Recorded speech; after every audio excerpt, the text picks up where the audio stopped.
வணக்கம். சற்று முன் வெளியான முக்கிய அறிவிப்பின்படி நெல் கொள்முதல் அதிகரித்துள்ளதால் 23.50 லட்சம் மெட்ரிக் டன்னில் இருந்து 47.50 லட்சம் மெட்ரிக் டன்னாக நிர்ணயம் செய்ய வேண்டும் என பிரதமர் நரேந்திர மோடி அவர்களுக்கு முதல்வர் மு.க. ஸ்டாலின் கடிதம் அனுப்பியுள்ளார். செய்தியை முழுமையாக கேட்கறதுக்கு முன்னாடி நம்ம சேனலை சப்ஸ்கிரைப் பண்ணலாம். சப்ஸ்கிரைப் பண்ணிக்கோங்க. மறக்காம பெல் பட்டனை கிளிக் பண்ணிக்கோங்க. அப்பதான் நம்மளுடைய அப்டேட்டட் நியூஸ் உங்களுக்கு உடனுக்குடன் வந்து சேரும். நெல் கொள்முதல் அதிகரித்துள்ளதால் கரீஃப் பருவ நெல் கொள்முதல் இலக்கினை 23.50 லட்சம் மெட்ரிக் டன்னில் இருந்து 47.50 லட்சம் மெட்ரிக் டன்னாக நிர்ணயம் செய்திட வேண்டும் என்று பிரதமர் மோடிக்கு முதல்வர் மு.க. ஸ்டாலின் கடிதம் எழுதியுள்ளார். இதுகுறித்து பிரதமர் மோடிக்கு முதல்வர் மு.க. ஸ்டாலின் நேற்று எழுதியுள்ள கடிதத்தில் கூறியிருப்பதாவது: தமிழ்நாடு ஒரு முக்கிய நெல் உற்பத்தி மாநிலம். 2025 முதல் 26ஆம் ஆண்டின் கரீஃப் பருவத்தில் 20.50 லட்சம் ஹெக்டேர் பரப்பளவில் நெல் பயிரிடப்பட்டுள்ளது. நடப்பாண்டில் மேட்டூர் அணை பாசனத்திற்காக உரிய நேரத்தில் திறக்கப்பட்டதுடன் சாதகமான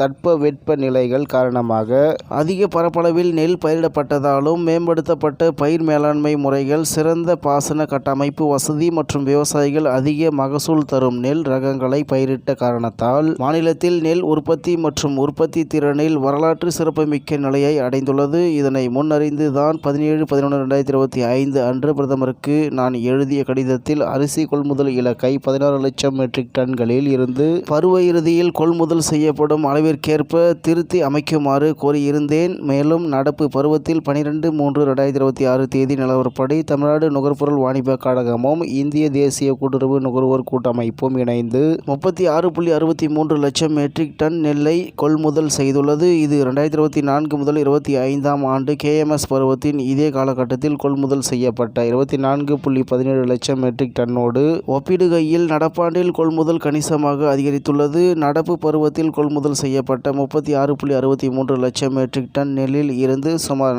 24.91 லட்சம் மெட்ரிக் டன் அரிசி அரவை செய்யப்படும். இது ஒன்றிய அரசால் நிர்ணயிக்கப்பட்ட 16 லட்சம் மெட்ரிக் டன் அரிசி கொள்முதல் இலக்கானது தற்போதைய கொள்முதல் அளவின்படி ஏற்கனவே அடையப்பட்டு விட்டது. மேலும் நெல் கொள்முதல் சராசரியாக நாளொன்றுக்கு சுமார் 50,000 மெட்ரிக் டன் என்ற விகிதத்தில் தொடர்ந்து இருந்து வருவதால் எதிர்வரும் நாட்களிலும் இதே நிலை நீடிக்கலாம். அதன்படி மொத்த நெல் கொள்முதல் அளவு 47.50 லட்சம் மெட்ரிக் டன்னை எட்டும். இதன் காரணமாக சுமார் 32 லட்சம் மெட்ரிக் டன் அரிசி அரவை செய்யப்பட்டு பெறப்படும் நிலை ஏற்படும் என்று தனது முந்தைய கடிதத்தில் தான் ஏற்கனவே கோரியிருந்தபடி கொள்முதல் நடவடிக்கைகளை தொடர்ந்து முன்னெடுத்து செல்லவும், விவசாயிகளுக்கு உரிய நேரத்தில் பணம் வழங்குவதை உறுதி செய்யவும் கரீஃப் பருவத்தில் 2025 முதல் 26ஆம் ஆண்டிற்கான தமிழ்நாட்டின் அரிசி கொள்முதல் இலக்கை முன்னுரிமை அடிப்படையில் 16 லட்சம் மெட்ரிக் டன்களில் இருந்து 32 லட்சம் மெட்ரிக் டன்களாக மாற்றி அமைத்திட தேவையான உத்தரவுகளை வழங்க வேண்டும். இவ்வாறு கடிதத்தில் வலியுறுத்தியுள்ளார் என்று தகவல் வெளியாகியுள்ளது என்பது குறிப்பிடத்தக்கது.